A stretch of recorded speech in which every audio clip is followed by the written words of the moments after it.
അമ്പലപ്പുഴയിൽ G സുധാകരനെ പിന്തുണയ്ക്കാൻ കോൺഗ്രസ്. പ്രഖ്യാപനം ഇന്നുണ്ടാകുമെന്ന് സൂചന. UDFന് അമ്പലപ്പുഴയിൽ കൈപ്പത്തി ചിഹ്നത്തിൽ സ്ഥാനാർത്ഥിയുണ്ടാകില്ല. അതേസമയം വെള്ളാപ്പള്ളി നടേശനുമായി കൂടിക്കാഴ്ച നടത്തി സുധാകരൻ. കണിച്ചുകുളങ്ങരയിലെ വീട്ടിലായിരുന്നു കൂടിക്കാഴ്ച. മത്സരിക്കുന്ന കാര്യം സുധാകരൻ അറിയിച്ചതായി വെള്ളാപ്പള്ളി നടേശൻ പറഞ്ഞു. നിലപാട് അമ്പലപ്പുഴ മാത്രമല്ല, മൊത്തമല്ലേ. ആ മൊത്തം എടുക്കുമ്പോൾ കാലാവസ്ഥയെല്ലാം നിർണ്ണയിച്ച് വരട്ടെ. അപ്പോൾ നമുക്ക് അഭിപ്രായം പറയാം. ഇപ്പോൾ ഒരു സ്ഥലത്ത് മാത്രം കണ്ടിട്ടല്ല അഭിപ്രായം പറയേണ്ടത്. ഇപ്പം അദ്ദേഹം സ്വതന്ത്രനായി നിൽക്കാൻ പോകുന്നതല്ലേ അറിയുന്നത്. ആരുടെയും പിന്തുണ അദ്ദേഹം തന്നാൽ സ്വീകരിക്കും, ആരുടെയും പിന്തുണയ്ക്ക് വേണ്ടി പോകുകയല്ല എന്നാണ് നമ്മൾ മനസ്സിലാക്കിയിരിക്കുന്നത്. കൂടുതൽ വിവരങ്ങളുമായി സുധീഷ് ഗോപാൽ ചേരുന്നു. സുധീഷ്, അമ്പലപ്പുഴയിൽ സ്വതന്ത്രനായി മത്സരിക്കാനൊരുങ്ങുന്ന ജി സുധാകരനെ കോൺഗ്രസ് പിന്തുണയ്ക്കാനൊരുങ്ങുന്നു എന്നാണ് മനസ്സിലാക്കാൻ കഴിയുന്നത്. പ്രഖ്യാപനം ഇന്നുണ്ടാകും എന്നാണ് അറിയാൻ കഴിയുന്നത്. അതോടൊപ്പം ജി സുധാകരൻ വെള്ളാപ്പള്ളി നടേശനുമായി കൂടിക്കാഴ്ചയും നടത്തിയിട്ടുണ്ട്. എന്താണ് കൂടുതൽ വിശദാംശങ്ങൾ? ടോണി, അമ്പലപ്പുഴയിൽ സ്വതന്ത്ര സ്ഥാനാർത്ഥിയായി മത്സരിക്കുന്ന ജി സുധാകരന് കോൺഗ്രസ് UDF പിന്തുണ നൽകാനുള്ള ഒരു തീരുമാനത്തിലേക്കാണ് കിടക്കുന്നത്. UDFൽ ചർച്ച ചെയ്തു.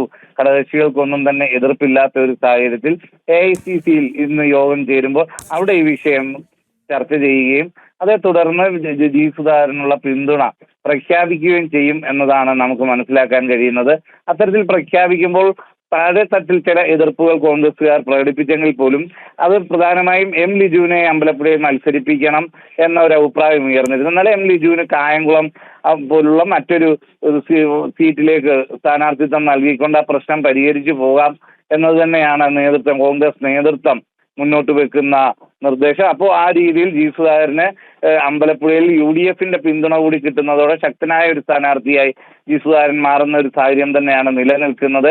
അവിടെ CPMലെ ഒരു വിഭാഗ വോട്ടുകളും നിഷ്പക്ഷരുടെ വോട്ടും കൂടെ UDF വോട്ടും കൂടി ലഭിച്ചാൽ വലിയ ഭൂരിപക്ഷത്തിൽ ജി സുധാകരന് ജയിക്കാൻ സാധിക്കും എന്നതാണ് കണക്കുകൂട്ടൽ. അതോടൊപ്പം തന്നെ 2001 ശേഷം ഇതുവരെയും അമ്പലപ്പുഴയിൽ UDFന് ജയിക്കാൻ സാധിച്ചിട്ടില്ല. ഇത് ഈ ഒരു മണ്ഡലം പരിശോധിക്കുമ്പോൾ അത് ഒരു LDF മണ്ഡലമൊന്നും ആയിരുന്നില്ല. കാരണം കായംകുളം നഗരസഭയുടെ പകുതി ഭാഗം കൂടി വന്നതോടെ കൈനഗിരി അമ്പലപ്പുഴ മണ്ഡലത്തിൽ നിന്ന് മാറുക കൂടി ചെയ്തതോടെ ഇതൊരു UDFന് കൂടി മുൻതൂക്കമുള്ള ഒരു മണ്ഡലമായിരുന്നു. എന്നാൽ ജി സുധാകരൻ ഇവിടെ 2006 വിജയിക്കുകയും തുടർന്ന് മന്ത്രിയാവുകയും ചെയ്തതോടെ നടത്തിയ വികസന പ്രവർത്തനങ്ങളും എല്ലാം ഈ മണ്ഡലം LDFന്റെ കയ്യിൽ തന്നെ തുടരാൻ കാരണമായിട്ടുണ്ട്. ആദ്യ തവണ ജി സുധാകരൻ ജയിക്കുമ്പോഴും 10,000-ന് താഴെയായിരുന്നു ഭൂരിപക്ഷം. പിന്നീട് അത് ഘട്ടം ഘട്ടമായി വർദ്ധിപ്പിച്ച് 20,000-ന് മേലിലെത്തിയിരുന്നു. എന്നാൽ കഴിഞ്ഞ പ്രാവശ്യം H. സലാമിന് ലഭിച്ചത് 11,000 ശിഷ്ടം വോട്ടുകളായിരുന്നു.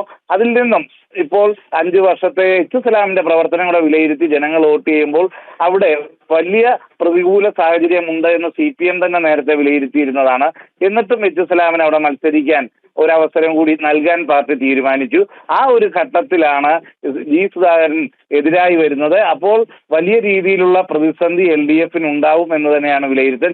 ഒരുപക്ഷെ നല്ലൊരു സ്ഥാനാർത്ഥി NDAയുടെ വന്നാൽ മത്സരം UDFും NDAയും തമ്മിലാവാനുള്ള സാധ്യതയാണ് ഇവിടെ നിൽക്കുന്നത്. ഈ ഒരു സാഹചര്യത്തിലാണ് സമുദായ സംഘടനകളുടെ കൂടി പിന്തുണ തേടി ജി സുധാകരൻ സമീപിക്കുന്നത്. അതിന്റെ ഭാഗമായി തന്നെയാണ് SNDP ജനറൽ സെക്രട്ടറി വെള്ളാപ്പള്ളി നടേശനെ സന്ദർശിച്ചതും പിന്തുണ അഭ്യർത്ഥിച്ചതും. അത് ജി സുധാകരനുമായി വ്യക്തിബന്ധമുള്ള ഒരു ആളാണ് വെള്ളാപ്പള്ളി നടേശൻ.